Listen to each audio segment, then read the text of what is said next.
আমি মুসলিম চিররণবীর, আমি মরণকে করি না ভয়, মরলে শহীদ বাঁচলে গাজী, আমার উভয় সমান। আমার জেল যতটুকু সেল ততটুকু, বাইরে যতটুকু ভিতরে ততটুকু, জেলে যতটুকু সেলে ততটুকু, বাইরে যতটুকু ভিতরে ততটুকু। আমি মুসলিম চিররণবীর, মরণকে করি না ভয়। জাল হক এসেছে সত্য, ওয়াজাহাকাল বাতিল চলে গেছে মিথ্যে। ইন্নাল বাতিলা নিশ্চয় মিথ্যে, কানা জাহুকা চিরদিন মিথ্যে। এবার আসলে একটু হুজুরের অবস্থা। হুজুরের অবস্থা বড় জটিল।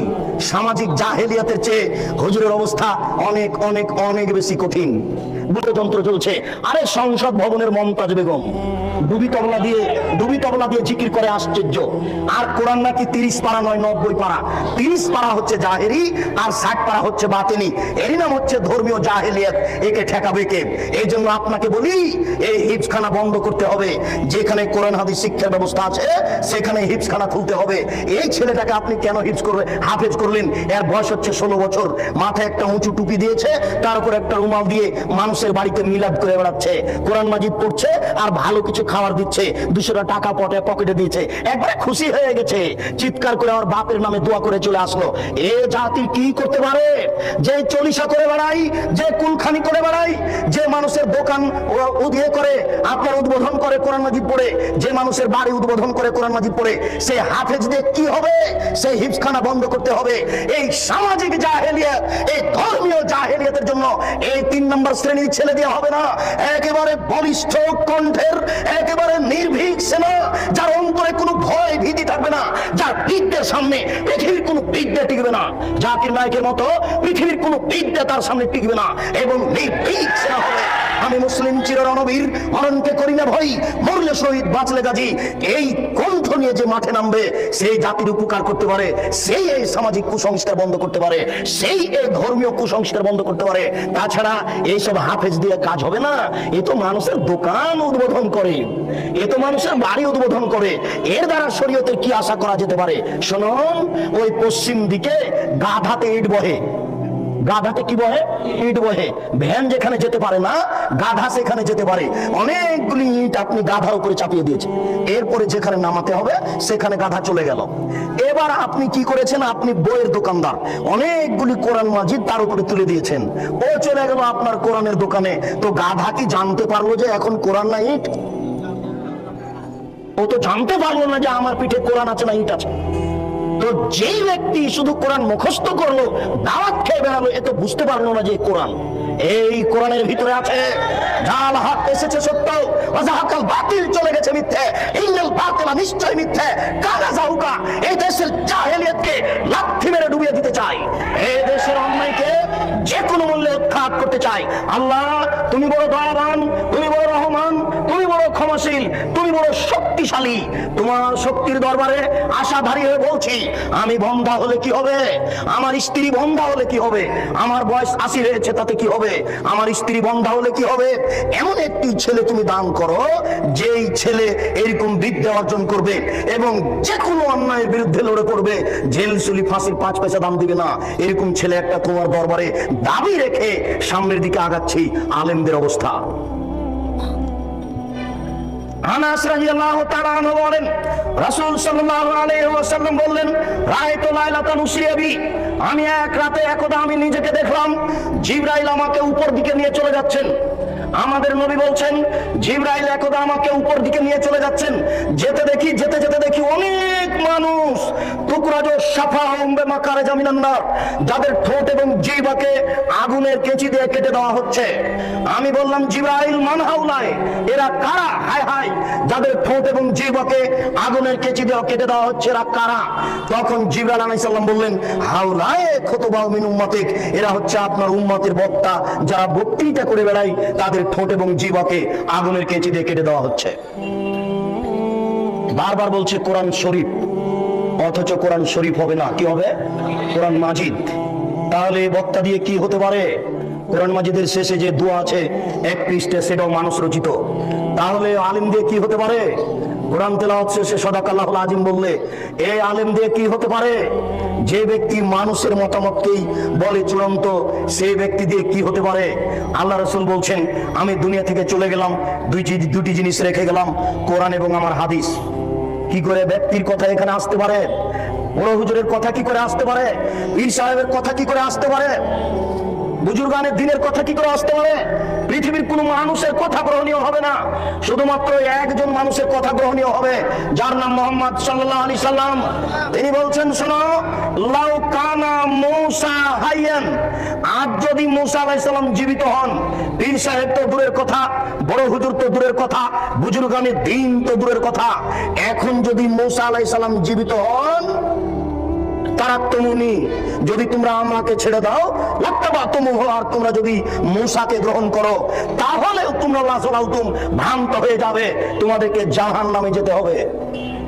তোমার পীর সাহেব তো দূরের কথা, বুজুর্গানের দিন তো দূরের কথা, এখন যদি মূসা আলাইহিস সালাম জীবিত হন, মূসা, আর তোমরা যদি আমাকে ছেড়ে দিয়ে মূসাকে মানো, তাহলে তোমাদের সবাইকে জাহান্নামে যেতে হবে, কেউ টিকতে পারবে না। তাহলে আপনার পীর সাহেব, বুজুর্গানের দিন কোন ব্যক্তির এখানে প্রশ্নে আসে না, মাত্র একজন মানুষের কথা চলবে, যার নাম মুহাম্মদ সাল্লাল্লাহু আলাইহি সাল্লাম। ওসামা ইবনে যায়েদ রাদিয়াল্লাহু তাআলা আনহু বলেন, রাসূল সাল্লাল্লাহু আলাইহি সাল্লাম বলেন, ইজা ইয়াউমুল কিয়ামা বিরাজুলিন ইউলকা ফিন্নার, বিচারের মাঠে একজন লোককে নিয়ে যাওয়া হবে, এরপরে জাহান্নামে নিক্ষেপ করা হবে। তান্ডালে কাকতাবহু ফিন্নারে, সেই ব্যক্তি জাহান্নামে যাওয়ার সাথে সাথে নারী ভুঁড়ি তার বের হয়ে ঝুলতে থাকবে। ওয়াথানু ফিহা কাতাহানিল হিমারে বেরাহাহু, ও তার নারী ভুঁড়ির চতুর্দিকে ঘুরতে থাকবে জাহান্নামে, যেইভাবে গাধা তার রাহাটের চতুর্দিকে ঘুরতে থাকে। এই কথা আপনি ভালোভাবে বুঝতে পারবেন না। গরুর পায়ে ধান মারা দেখেছেন কি? গরু যেমন ধানের উপরে ঘুরে, ওইভাবে মাওলানা সাহেব তার নারী ভুঁড়ির চতুর্দিকে ঘুরবে। ফায়াস্তামু আলাইহি আহলুন নার, জাহান্নামীরা সেখানে জমা হয়ে বলবে, মালাক, হুজুর কি খবর? হুজুর আপনার অবস্থা কেন এরূপ? তা'মুরুনা বিল মারুফ ওয়া তানহাউনা আনিল মুনকার, আপনি তো আমাদেরকে ভালো কাজের আদেশ করছিলেন, মন্দ কাজের নিষেধ করছিলেন, তা আপনি কেন জাহান্নামে? আপনার অবস্থা কেন এরূপ? তখন মাওলানা সাহেব বলবেন, কি বলি, আমরুকুম বিল মারুফ ওয়া লা আতিহি, আমি ভালো বলেছি, ভালো করিনি যে। আমি মন্দ থেকে নিষেধ করেছি আর নিজেই মন্দ করেছি। চুক্তি ছাড়া হুজুরের বক্তব্য চলে না। হুজুর বক্তব্য এখানে ঠিকই দেন, আর মেয়ে ঠিকই ঢাকা বিশ্ববিদ্যালয়ে পড়ে ফতোয়া গায়ে দিয়ে। আরে 4 মাসের চিল্লাই চলে গেছে হুজুর গো, আহাল পরিবার কার হাতে জিম্মে দিয়ে চলে গেছে। স্ত্রী ঠিকই নগ্ন হয়ে ঘুরে বেড়াচ্ছে, মেয়ে ঠিকই কলেজের মাঠে ঘুরছে, আবার উনি লন্ডনে গিয়ে তাসবিহ টিপছে। দেখেন আশ্চর্য ধর্ম। আপনি এদেশের নেতা নেত্রীর ধর্ম দেখে অবাক হচ্ছেন, আপনি দেখেন হুজুরের ধর্ম আশ্চর্য। আমরা নেতা নেত্রীর ধর্ম দেখে আশ্চর্য হই যে নেতা নেত্রী কবরের পাশে দাঁড়িয়ে হাত তুলে দোয়া করছে। আরে নেতা নেত্রী নারী পুরুষ তো আছে, হিন্দু হাত তুলে আছে। তাহলে ধর্মকে মজাক করা হচ্ছে। এটা ধর্ম কিছু না, একটা হাতের ময়লা, এটা নিজের ব্যাপার। ঠিক নেতা নেত্রীর যেমন নিজের ব্যাপার, এই চিল্লার হুজুরের তেমন নিজের ব্যাপার। ওইখানে গিয়ে তাসবিহ টিপে, আর এইখানে মেয়ে বিশ্ববিদ্যালয়ে পড়ে। আশ্চর্য। আল্লাহ রাসূল বলছেন যে তোমার উপরে তোমার স্ত্রীর 5টা জিনিস রাখলাম। এই শোনো, তোমার উপরে তোমার স্ত্রীর 5টা জিনিস রাখলাম। 1, যে মানের খাচ্ছ সে মানের খাওয়াবা। 2, যে মানের পড়ছো সে মানের পড়বা। 3, কখনো কটু কথা বলবা না। 4, কখনো মুখের উপরে মারবা না। 5, তুমি তোমার বাড়ি ছাড়া তাকে কোথাও যেতে দিবা না, তোমার বাড়ি ছাড়া কোথাও তুমি তাকে থাকতে দিবা না। এটা স্বামী মানে ক্ষমতা। স্বামী মানে ক্ষমতা। চাচির বাড়ি যেতে পাবে না, খালার বাড়ি যেতে পাবে না, ফুফুর বাড়ি যেতে পাবে না, মায়ের বাড়ি যেতে পাবে না। যেতেই যদি হয় তাহলে 3 দিনের বেশি থাকতে পাবে না। 3 দিন থাকলে আপনাকে সাথে থাকতে হবে। 3 দিনের বেশি থাকলে সাদকা হয়ে যাচ্ছে, ওটা আপনাকে খরচ দিতে হবে, টাকা আপনাকে দিতে হবে। 3 দিনের পরে যেটা আপনার শ্বশুর বাড়িতে খাবে ওটা সাদকা, অতএব 3 দিনের পরে চলবে না। মেহমানি 3 দিনের বেশি চলে না। শুনুন, আপনার বাড়ি ছাড়া আপনার স্ত্রী কোথাও থাকতে পারে না। তো বাজারে আছে যে আপনি মরেছেন এই জন্য, আপনার বড় ছেলে মারা গেছে এই জন্য আপনার স্ত্রী বাজারে আছে। বাজারে যাবে কেন? ও তো নারী, ও তো বাড়ির জিনিস। ওকে আল্লাহ রাসূল ঘেরে রাখতে বলছেন, ওকে আল্লাহ রাসূল ঢেকে রাখতে বলছেন, ওকে আল্লাহ বাড়িতে থাকতে বলছেন। আল্লাহ তাআলা বলছেন, ওয়াকারনা ফি বুয়ুতিকুন্না ওয়ালা তাবাররাজনা তাবারুজাল জাহিলিয়াতিল উলা, হে মুসলিম মহিলা তোমরা বাড়িতে থাকো। বন্যতার যুগে, বর্বরতার যুগে, অসভ্যতার যুগে নারীরা যেভাবে প্রদর্শনী দিয়ে চলতো সেইভাবে তোমরা চলো না। এটাই হচ্ছে বন্যতা, এটাই হচ্ছে বর্বরতা, এটাই হচ্ছে অসভ্যতা। অতএব আপনি বাড়ি রেখে কোথায় যাবেন? 5টা জিনিস আপনার উপরে জরুরি জিম্মেদারি। আপনি বাড়ি থেকে চলে যাচ্ছেন, এটা হচ্ছে আলেম মানুষ হিসেবে আপনার একটা দুর্গতি আসার প্রমাণ। শুনুন, আবু হুরায়রা রাদিয়াল্লাহু তাআলা আনহু বলেন, অন্য এক বর্ণনায় সামরা ইবনে জুনদুব রাদিয়াল্লাহু তাআলা আনহু বলেন, আল্লাহর নবী বলছেন, আমার 2 হাত ধরে জিবরাইল এবং মিকাইল টেনে নিয়ে যেতে লাগলেন। যেতে যেতে দেখি একটা লোক এইভাবে চিঠে শুয়ে রয়েছে, পাশে একটা লোক দাঁড়িয়ে আছে, তার হাতে একটা বড় পাথর রয়েছে। দেখো বেইরাসাউ, এই পাথর দিয়ে তার মাথাকে ভেঙে চৌচির করে দিচ্ছে। ভাইজা যারা বাহু কাদা দাহাল হাজারো ফান্তালাকে এলাইহে, মারার সাথে সাথে মাথা ফেটে একবারে চৌচির হয়ে যাচ্ছে, আর পাথরটা ছিটকে দূরে চলে যাচ্ছে। এই লোকটি আবার পাথর আনতে যাচ্ছে, পাথর আনতে না আনতেই মাথা ঠিক হয়ে গেছে, আবার মারে, আবার চৌচির হয়, পাথর দূরে চলে যায়। আল্লাহ রাসূল বললেন, জিবরাইল মা হাজা, একই দৃশ্য, একে যার মাথাকে এভাবে চৌচির করে দেওয়া হচ্ছে, ফাটিয়ে দেওয়া হচ্ছে। তখন জিবরাইল বললেন, হুয়া আলেম, উনি হচ্ছেন মাওলানা মানুষ, কোরআন হাদিস জানতেন, কিন্তু সে অনুযায়ী চলতেন না, এই জন্য তার মাথাকে ভেঙে চৌচির করে দেওয়া হচ্ছে। পৃথিবীর কোন পাপীকে মেরে তার মাথা ফাটিয়ে দেওয়া হবে না। পৃথিবীর কোন পাপীর এই ঠোঁট এবং জিহ্বা আগুনের কেচি দিয়ে কেটে নেওয়া হবে না। পৃথিবীর কোন পাপীর ঠোঁট এবং জিহ্বাকে আগুনের কেচি দিয়ে কেটে দেওয়া হবে না। পৃথিবীর কোন পাপীর মাথাকে এই পাথর দিয়ে ফাটিয়ে দেওয়া হবে না, চৌচির করে দেওয়া হবে না। এটা হচ্ছে শুধু হুজুরের কাজ। শুনুন, রাসূল সাল্লাল্লাহু আলাইহি সাল্লাম বলছেন, একুনু মিন বাদি আইম্মা, আমার পরে কতগুলি আলেম ওলামা আসবে, আমার পরে কতগুলি আলেম ওলামা আসবে, আমার পরে কতগুলি আলেম ওলামা আসবে, ইস্তান্নুনা বিগাইরি সুন্নতি, যারা আমার সুন্নাত ছেড়ে দিয়ে অন্য সুন্নাত গ্রহণ করে বলবে এটাই রাসূলের সুন্নাত। যারা আমার সুন্নাত ছেড়ে দিয়ে অন্য সুন্নাত গ্রহণ করে বলবে এটাই রাসূলের সুন্নাত। আশ্চর্য, আল্লাহ রাসূল 23 বছর জীবনে, আল্লাহ রাসূল 23 বছর জীবনে, আল্লাহ রাসূল 23 বছর জীবনে কয়েক হাজার ওয়াক্ত নামাজ পড়িয়েছেন। কোন একদিন ইকামতের পরে না বলে নামাজ শুরু করেছেন, কিছু না বলে নামাজ শুরু করেছেন, এটা জীবনেও ঘটেনি। তিনি আগে বলেছেন, সুফুফাকুম, কাতার সোজা করুন, ওয়াতারাসু, প্রাচীরের মতো হয়ে দাঁড়ান, শুদ্ধু খেলালাকুম, তোমাদের আপনাদের ফাঁকা বন্ধ করুন। ওই যে আমি দেখতে পাচ্ছি, ওই যে 2 জনের ফাঁকা দিয়ে শয়তান ছাগলের বাচ্চার মতো প্রবেশ করছে, ওই যে আমি দেখতে পাচ্ছি 2 জনের ফাঁকা দিয়ে শয়তান ছাগলের বাচ্চার মতো প্রবেশ করছে। আপনারা 2 জনের ফাঁকা বন্ধ করুন, প্রাচীরের মতো হয়ে দাঁড়ান, কাতার সোজা করুন। মান সাদ্দা ফুরজাতান বানাল্লাহু লাহু বাইতান ফিল জান্নাহ, কেউ যদি 2 জনের ফাঁকা বন্ধ করে তাহলে আল্লাহ তার জন্য জান্নাতে ঘর বানাবেন, তাহলে আল্লাহ তার জন্য জান্নাতে ঘর বানাবেন। চলেন আপনাকে মাদারটেক বাজারে 2-1টা মসজিদে দেখাই, 2 জন দাঁড়িয়ে আছে, 2 জনের মাঝে আরো 2 জন ধরবে। চলেন আপনাকে বাইতুল মুকাররমে দেখাই, কোন কোন জায়গাতে 2 জনের মাঝে আরো 10 জন ধরবে।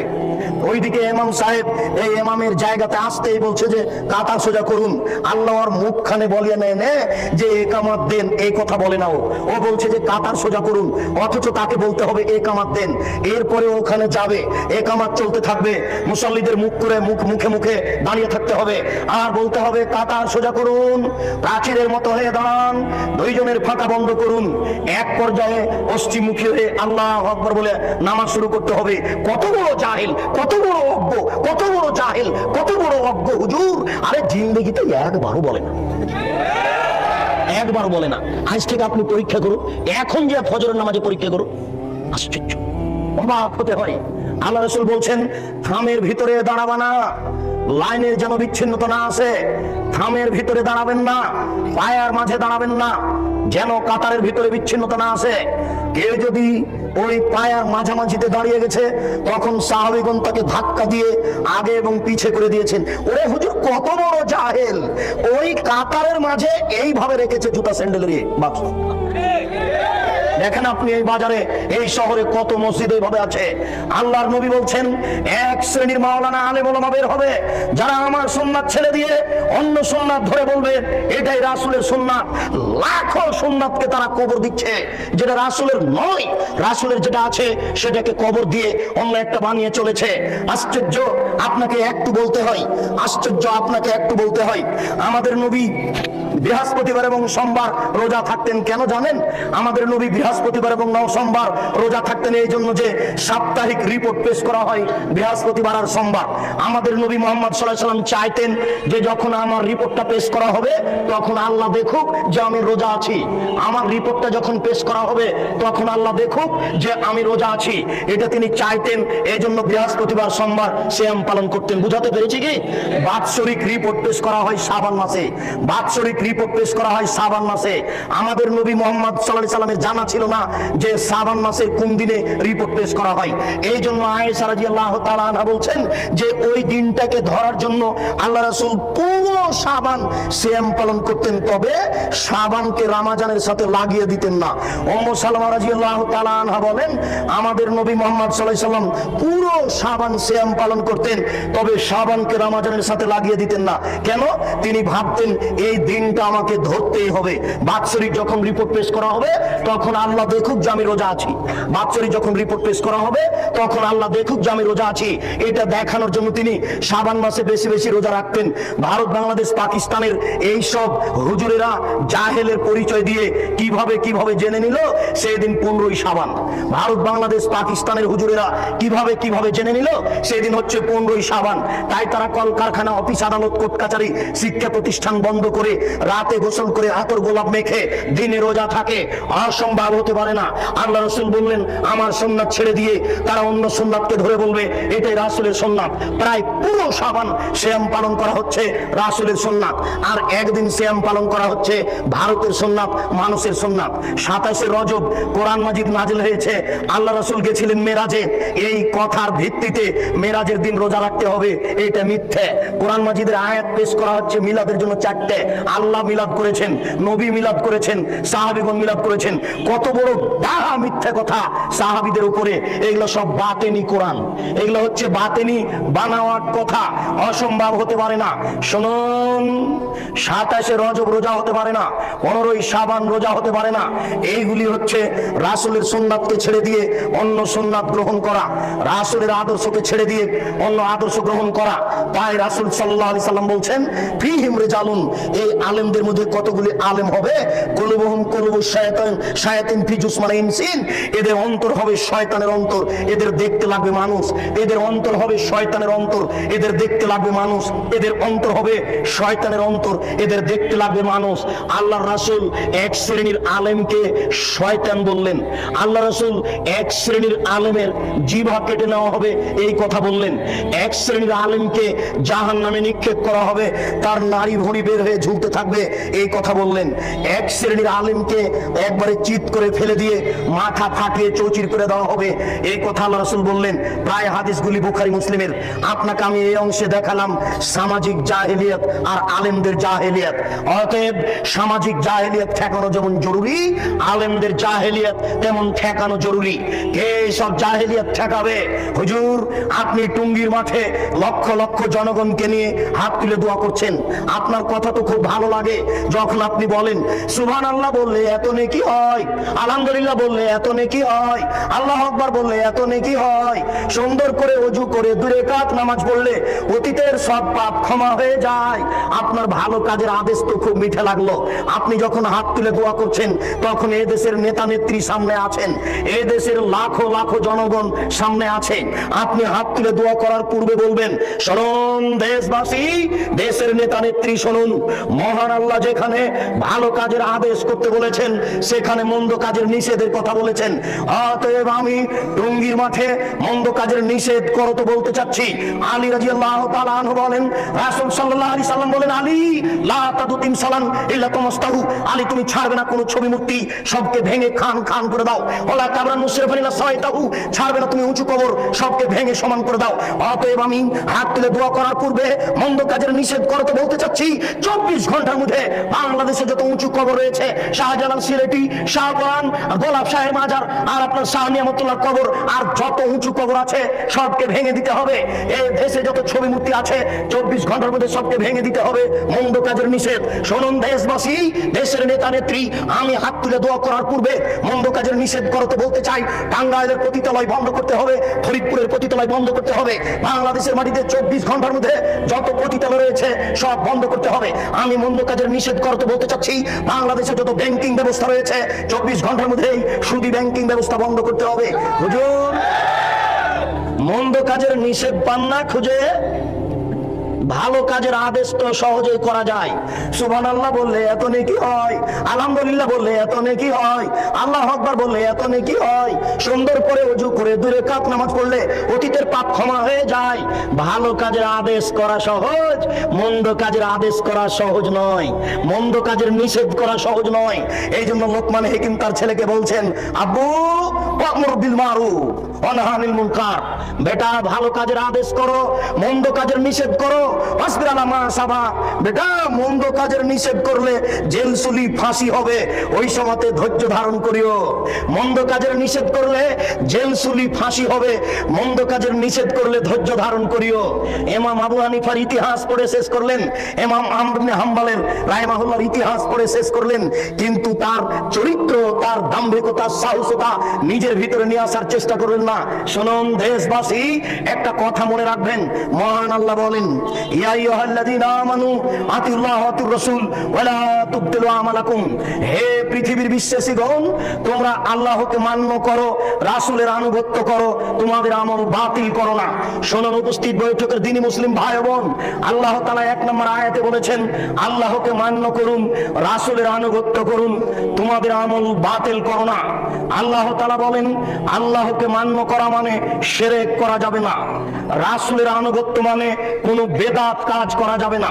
মানুষ যদি আল্লাহকে মান্য না করে শিরক করে, মানুষ যদি রাসূলের আনুগত্য না করে বিদআত করে, তাহলে তার আমল বাতিল হবে। শিরক করলে অতীতের নেকি নষ্ট হয়ে যায়, আল্লাহকে অপমান করা হয়, আল্লাহকে হেয় তুচ্ছ করা হয়। শিরক করলে অতীতের নেকি নষ্ট হয়ে যায়, আল্লাহকে অপমান করা হয়, আল্লাহকে হেয় তুচ্ছ করা হয়। বিদআত করলে ইবাদত কবুল হয় না, রাসূলকে অপমান করা হয়, রাসূলকে হেয় তুচ্ছ করা হয়। সম্মানিত দিনী ভাই, শহরের ব্যাপার আমি যে বিষয়ে আলোচনা করতে চাচ্ছিলাম সেই বিষয়ে অন্যদিন আলোচনা হবে। প্রথম যে 2টি বিষয় আপনার সামনে মোটামুটি ভাবে পেশ করলাম, এই বিষয়গুলি আমরা সময় সাপেক্ষে আরো বিস্তারিত পেশ করেছি। সেইগুলো ইন্টারনেটের মাধ্যমে এবং অন্যান্য মোবাইলের মাধ্যমে বা ইসলামিক টিভিতে সপ্তাহে 1 দিন মঙ্গলবার আর পিস টিভিতে সপ্তাহে 3 দিন, এইসব দিনগুলিতে এই বিষয়গুলি বিস্তারিত জেনে নেওয়ার চেষ্টা করুন। এই দাওয়াত দিয়ে আজকের সংক্ষিপ্ত আলোচনা এখানেই শেষ করো তো বলছি। আল্লাহ আমাদের যারা মারা গেছে তুমি তাদের কবরের শাস্তি মাফ করো, আমরা যারা অসুস্থ তাদের তুমি আরোগ্য দান করো, আমরা যারা বেঁচে আছি তুমি তাদেরকে তোমার রাসূলের পদ্ধতি অনুযায়ী চলার তৌফিক দান করো। এই দাবি, এই দাওয়া তোমার দরবারে রেখে আজকের সংক্ষিপ্ত আলোচনা এখানেই শেষ করছি। সুবহানাকা আল্লাহুম্মা ওয়া বিহামদিকা আশহাদু আল্লা ইলাহা ইল্লা আনতা আস্তাগফিরুকা ওয়া আতুবু ইলাইক।